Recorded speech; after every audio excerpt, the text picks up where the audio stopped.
Hi, very good morning, evening, and afternoon to all viewers in different parts of the world.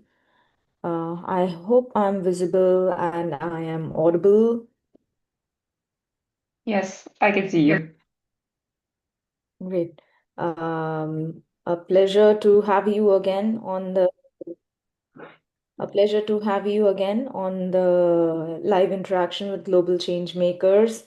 And we see that the last time when we met, you were working on the book. Now you've completed the book, published it.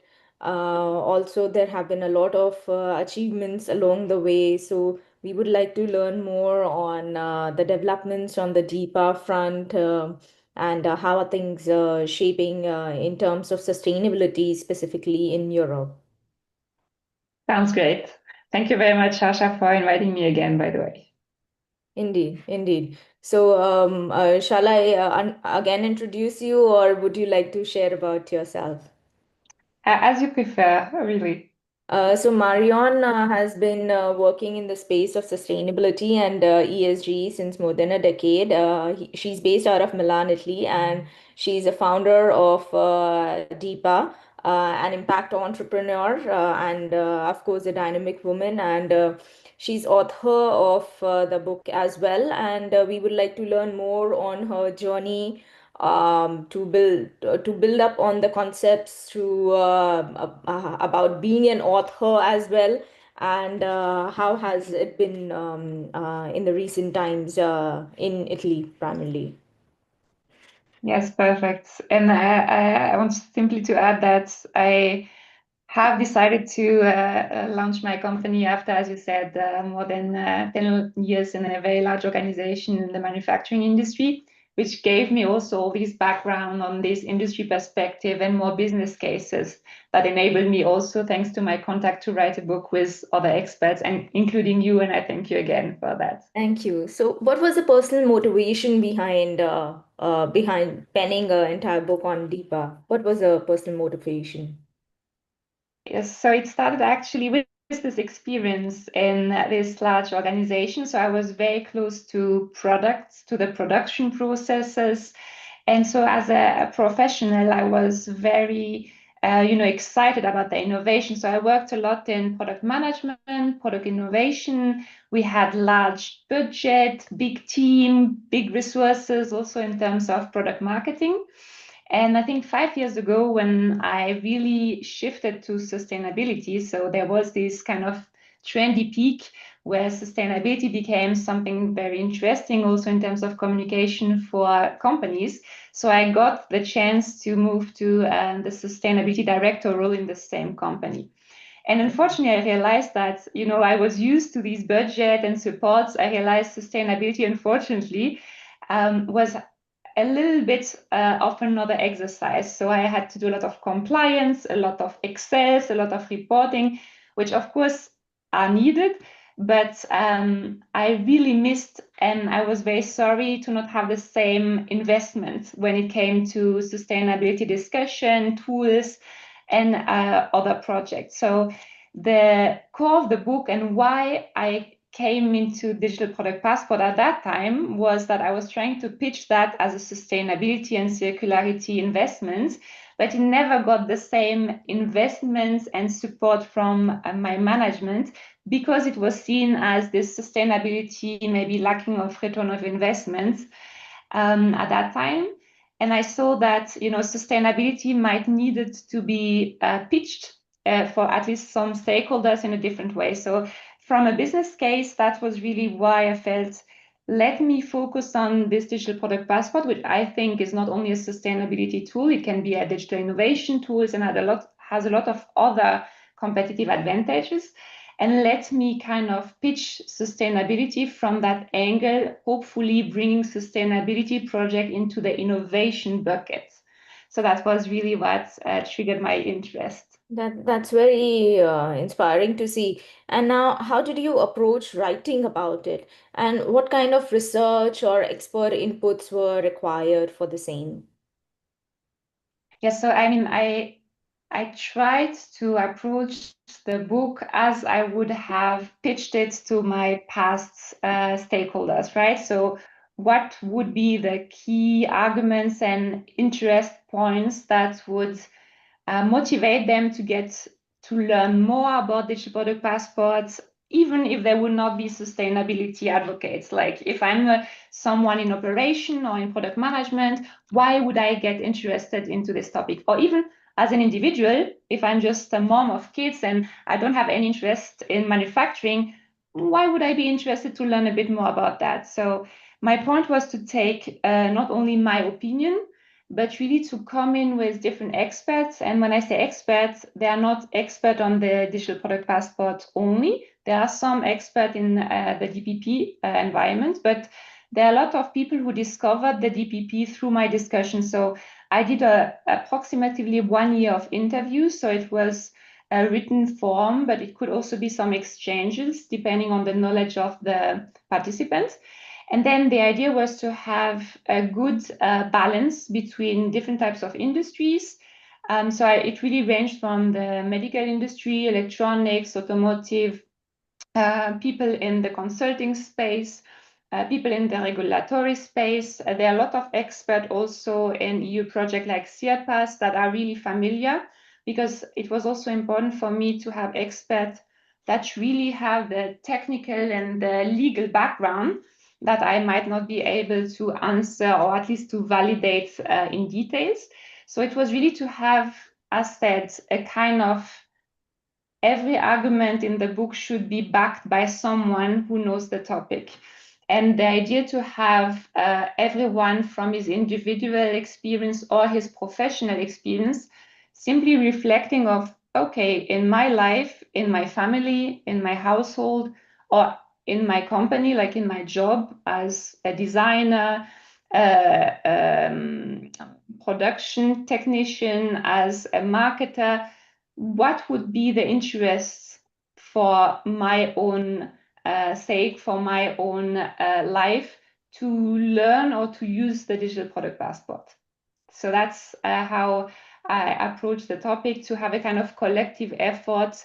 And it took me, yes, like 1 year to get this different perspective and feedback together. I see. And considering the present geo-economic situations, why do you think that the subject should matter right now?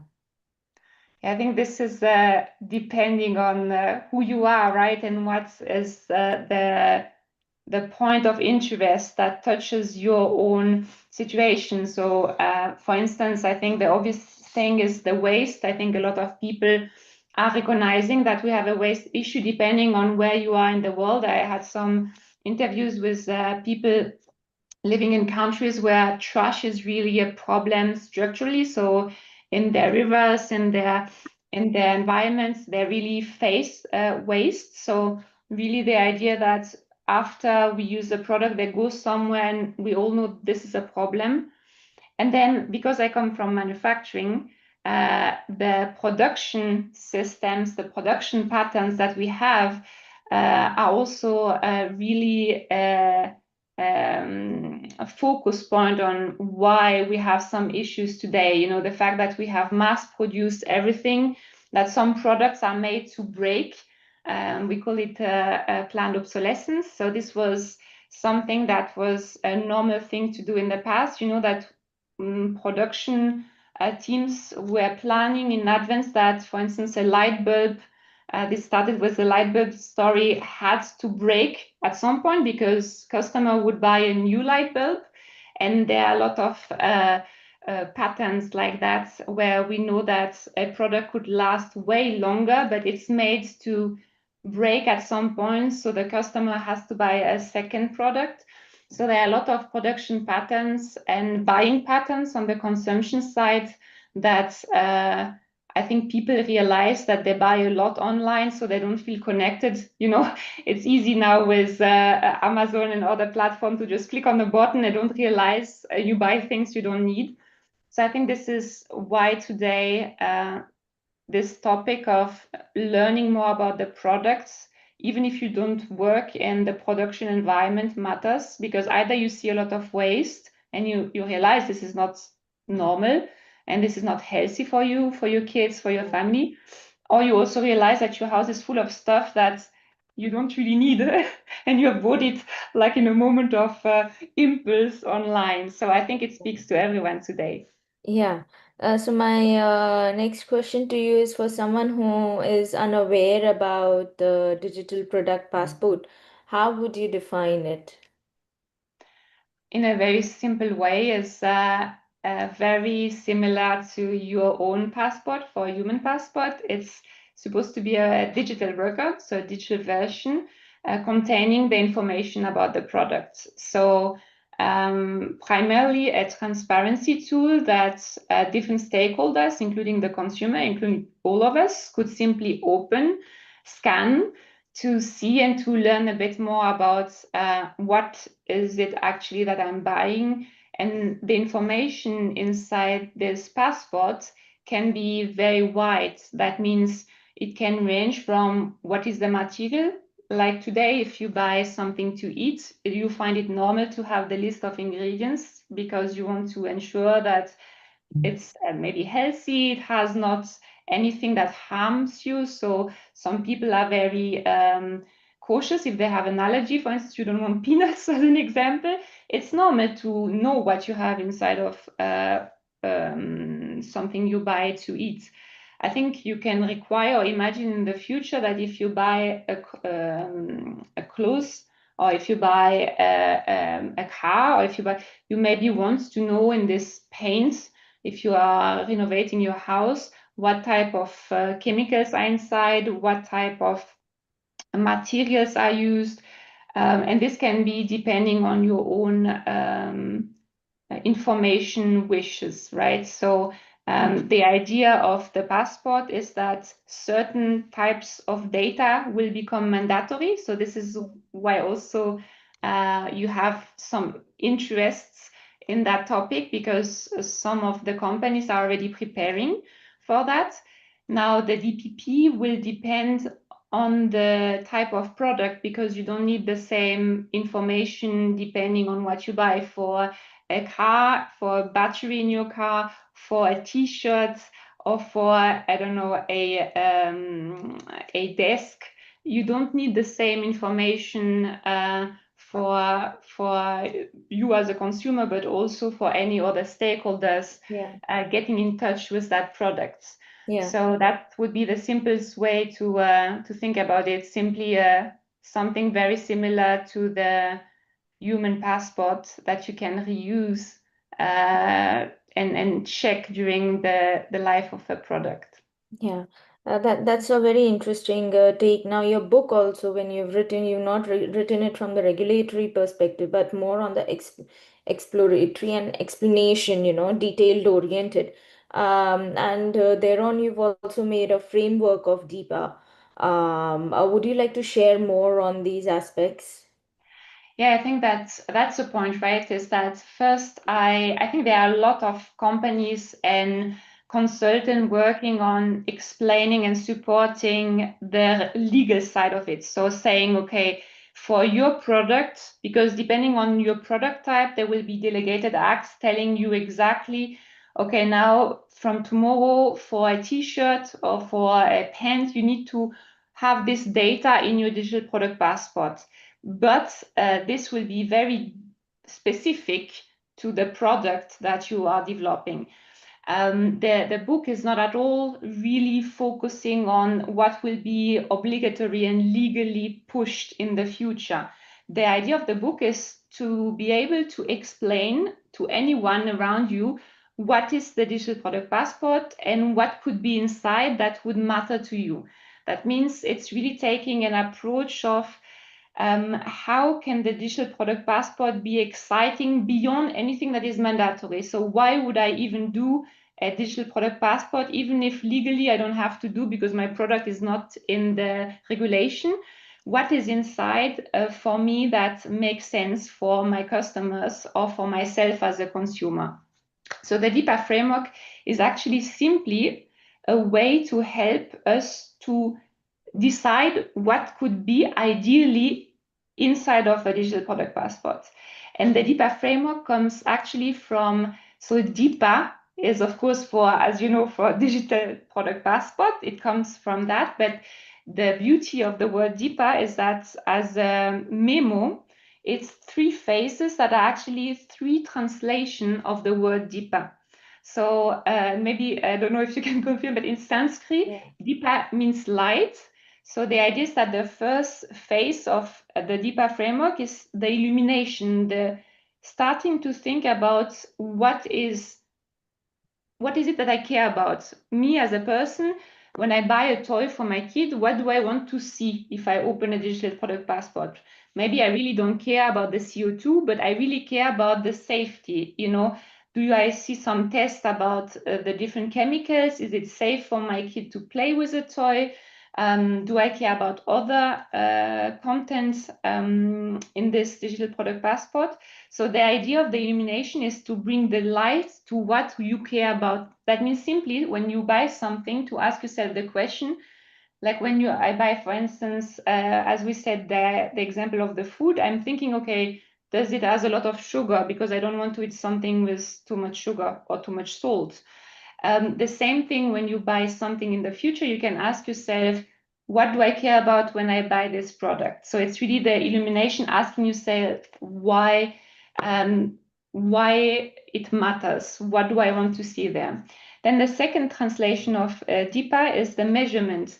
Actually, in Tagalog, it's a unit of measurement that means the reach of the arm. So the idea is that after you know what is important for you, for instance, I go back to the example of the toy for my kid.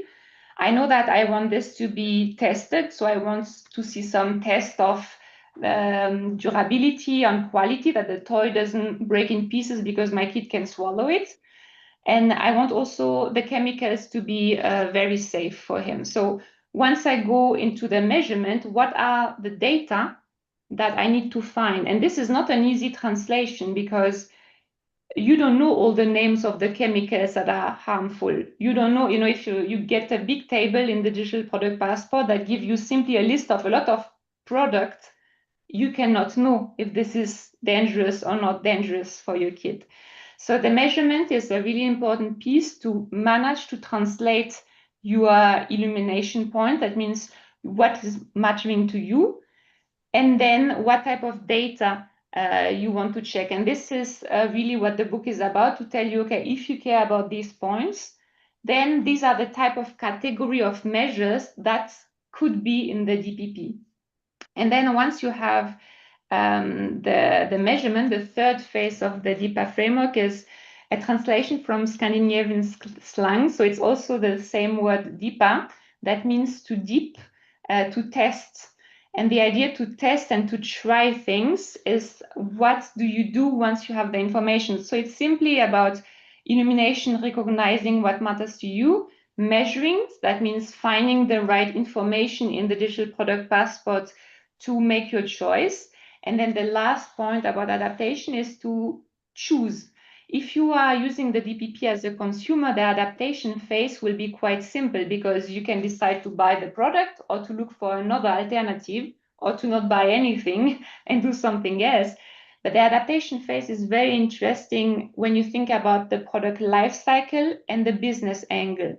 And in the adaptation phase of the book, we really have a full chapter where you see a full life cycle of the product, and it explains you what you can change, how you can adapt to be more circular and sustainable, from the design to the manufacturing to the distribution. I give you an example.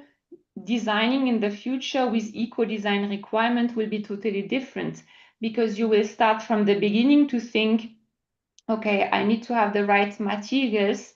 I need to have the design that is more durable, a more recyclable. I need to think already how my product will come back in the future. So I need to be able to take back different components and to repush them in the next product series. So there are a lot of things that will happen in each of the phase of the product. If I continue the product journey, when by example, I go in the usage phase, in the future, if you have a good passport, you will be able to maintain the passport way better, because the passport will give you a lot of information of the state of health. So, for instance, you can have the warranties inside, you can have a maintenance that is way more proactive, so proactive or predictive maintenance, which is already happening. For instance, there are a lot of cars now that pop a signal directly and say, now it's time to do your maintenance check, or there's a control of the product that has to be made. But everything from your computer to your all the products that are now connected with sensors should be able to predict when they have to be checked, when they have to be repaired. And ideally, in the future, they will be even prescriptive. Like when you see your doctor, they prescribe you, okay, in 2 months, you have the checkup, and then automatically your product should have also the same kind of reminder. I have to check up to ensure that it's maintained perfectly. And so the cycle of the product continues like that until it comes back to manufacturing. And the idea with this last phase is to explain what are all the strategies that any person as an individual or any company that touch a product during the life, may it be a company that works as a recycler, as a collector, as a second-hand platform, as a producer, how can they work and how can the digital product passport help them to ensure the product goes back more smoothly, and how can they use this tool to be more competitive and to be more effective. So the idea of the DiPPa framework is to push for adoption of the digital product passport, but also to be used as a kind of, let's say, a translation tool, a supporting thinking process to support anyone to use a digital product passport more effectively. Because the issue is today, the digital product passport might be very complex. You might scan something and you might see a lot of data that you have no idea why you should even care or how to start with them. Yeah. Does that answer a little bit? It's a bit complex, but does that answer your question? Exactly. So when I see the data that you're mentioning, is there further level 2 or level 3 verifications that would also give me more surety of whatever is mentioned is the truth? The truth. So yeah, that's a very key question, right? Because so this is why, on the long run, the kind of auditing and the checking of what is in the DPP will be key. And this is also very much in the chapter 2 of the book, developed as risk and challenges to the DPP deployment. As you say, you can totally question today, and there are a lot of DPP pilots, I would say, that you can see developing right now to prepare for the regulations. And they look most of the time like a microsite, and they are stating CO2 emissions, they are stating some content, and there's no way today to check if it's actually the truth or not. And this is something in the future that I think is also a really interesting, let's say, pool and possibility for new type of businesses, because there will be a need for a lot of checking and auditing and structure to ensure that everything that you put in a DPP is correct and validated. The reality is that if you start, because this has been an argument against the digital product passport, my personal point of view is that having zero transparency, which is the case today you receive a watch, a phone, you have zero idea of what is behind, right? The fact that you are forcing slowly to have information about the entire composition, but also impact of what you are buying, is already an effort for a company. So even though in the scenario where the company is, let's say, making the picture a little bit nicer, right? Maybe the data is not 100% validated.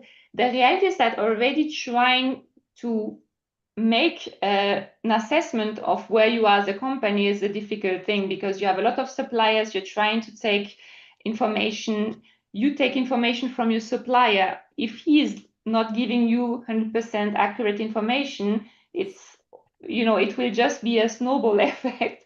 Yeah. But starting the discussion and the intent to put it somewhere, to me, is already going in the right direction. And then the digital product passport will be, a kind of interconnection of so much data that makes it also harder to forge and to fake, let's say. If you are getting, let's say, a counterfeit bag, or you buy something, it's easy to do a fake certification. But if you start to have a lot of data that have to be checked by different instances, the complexity of faking a full, ecosystem starts to be also a little bit more complex to do. Yeah, yeah, yeah. I totally agree. So now it is also bifurcated in different phases such as measurement, adaptation. Would you like to throw some more light on that?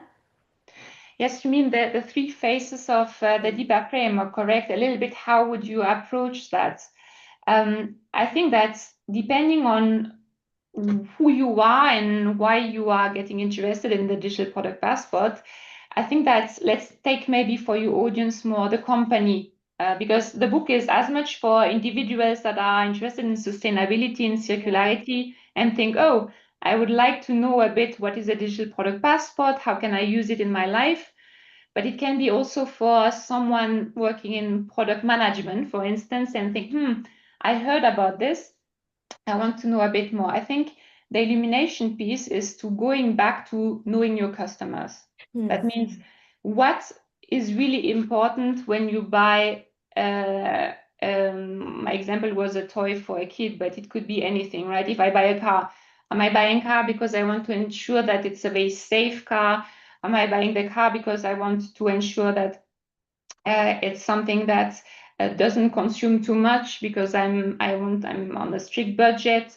So the idea is to go back to really UX, user research, really trying to get surveys and try to understand by the most effective way what are the different criteria points that my audience, my consumers want to see in the digital product passport.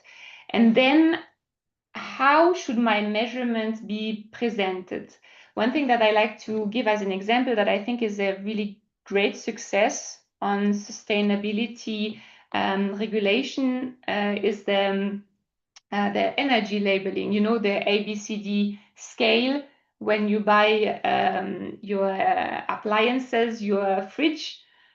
You go now, and for sure you are very used to see, at least I don't know how it is in your region, but in Europe, we all have A, B, C, D, E, and we know that, okay, I'll try to buy an A or a B, and you don't have to understand what are all the data behind, because if you buy an A fridge or a D fridge, there are multiple reasons behind, the main one being the energy consumptions. But you don't have to be an expert, because it's a simple way to visually understand, oh, it's a bit more expensive, yes, but it's an A product. That means it's consuming less, it's more responsible. Maybe I'll accept to pay a little bit more for that. So the fact that you have to explain to your stakeholder in a very simple way, and I'm always thinking about the consumer, because at the end of the day, if we don't have customers, the product will not sell. So the illumination phase is really just to go back to what it matters. Because if you start, I'm very scared, to be transparent, I'm very scared that the digital product passport is pitched and has the same problem that I suffered from in the sustainability position. That means if we are launching the digital product passport and say to everyone it's only for sustainability and circularity, and we give them a list of a lot of data that they don't know how to use, the risk is that no one will care about it.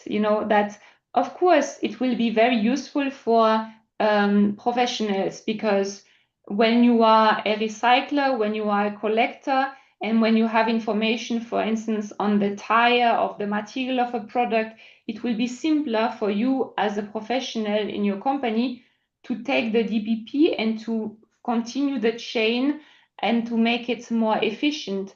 But I think you will do a tool that is not large public. So you will miss a chance to use the digital product passport for the mass market and for the consumer. Yeah.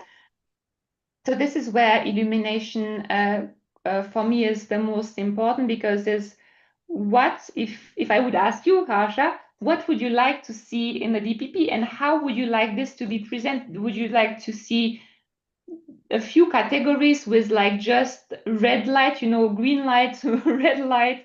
Would you like to see a scoring? Would you like to, because even, for instance, when you have a CO2 number, what does that even mean? How do I know? Because if you would ask me, for instance, as a consumer, I want to be able to compare. I want to be able to do something with this data. If you give me a CO2 number, is it good? Is it bad? I have no idea.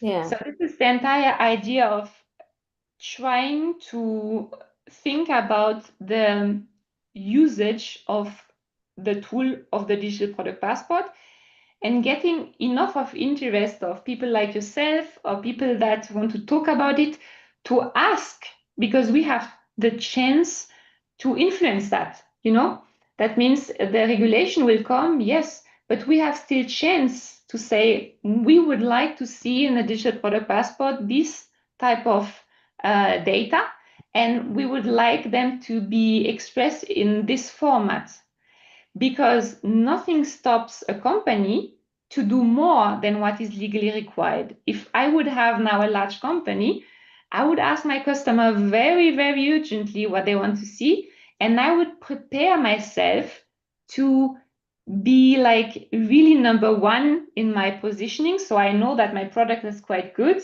And then I would be really, really careful about which format do I want to apply to each of my category to make it actionable. And exactly what I said, that the illumination is the starting point, it's the spark that makes you think, oh, this is important to me, or this is important to my customer. The Mm. measurement is basically what is in the digital product passport. But the most important is what you do with that. Is the adoption, the adaptation piece. Because if you Yeah. just learn about something, it's great, you have information. But if you don't have the action after, well, we will have a QR code on a product and nothing will ever change. Yeah, Yeah. that's why I was questioning on the veracity of it. Now, if Exactly. readers remember just one idea from the book, what it would be like, what is a major takeaway? At first, I would love to people just to get interested about the product, the digital product passport. That means if simply people would start reading about the topic, not the DiPPa book only, but simply think, okay, I think that is something interesting. If it's for safety, for compliance, for circularity, for sustainability, I don't even care, because the idea is to reconnect to what we buy, to reconnect to the materiality of things. I think that's the beauty of having information, is maybe, we are in this moment right now where everything goes digital, and that even the digitalization and AI and everything is pitched to be more sustainable. And I kind of also agree that if this is going to happen, if digitalization happen, at least let's try to use it for a sustainable purpose. But this is the risk, is that we got totally disconnected from the materiality of this earth and the reality of finite resources. Yeah. And if we don't understand that all what we are living around, all the products that we have in our homes are based on a really finite materials, and they are all the same type of base materials, Hmm. and we don't take care of that and don't start this circular mindset that, okay, I buy something, but then where do I bring it so we can continue this cycle? Yeah. That's to me the most important thought, is that just think about it and just if this is a little bit of an awareness start, that would be already a great point for me. That's excellent. And we are also commencing a course in this week, right, on certified digital circular. Would you like to share something more on that? Yeah, I think that it's all connected, right? Because the idea of having this certification and this training is to have this thinking. So starting with understanding what is sustainability when you speak about product innovation, and that means thinking the full life cycle of the product. And that means not only thinking a circular business model, but start having this, and this is going with the adaptation phase of the framework. If I really stop thinking only about my company and just having general reporting, I have to start thinking about all the phase of the product before it reaches my company, and then all the product stages after Yeah. it leaves my company or my house. And that's, I think, the key purpose of the training we'll have together. And then we will go in each of these phases and see what tools are available. The digital product passport is simply one tool, right? It's the traceability tool. But then the interesting and exciting thing is that in each of these stages, I will take manufacturing, the production stage as an example. There are so many interesting tools now to enhance your production capabilities. You know, we go back to the sensors and all these optimization tool with AI that you can do to take the right energy, to take the right um, optimization frameworks. So there are a lot of things that will be supported by digitalization, but the core of the idea is to go back to there are these materials. How do we ensure that they are flowing in the best way, and how are we reconnecting with the purpose of what we buy? And from that, of course, the last point would be all the circular business model, right? Because this is also a lot of interesting startup possibilities or additional business model that company can develop right now, starting with everything as a service to ensure that the product comes back and is not sold and we forget about it.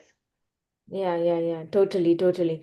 It was wonderful talking with you, Marion, and thank you for enlightening us on different aspects of DiPPa and on circular economy as well. And we are looking forward for a successful course with you in this week.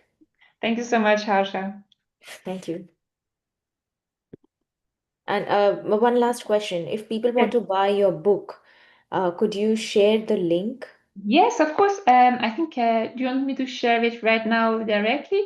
So it's only available on Amazon, but there's Amazon India, and I think it should be available. Let me just.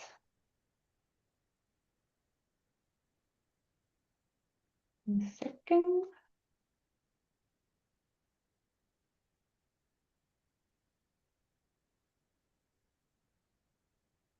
Or you can share with us later and we will share it with the viewers.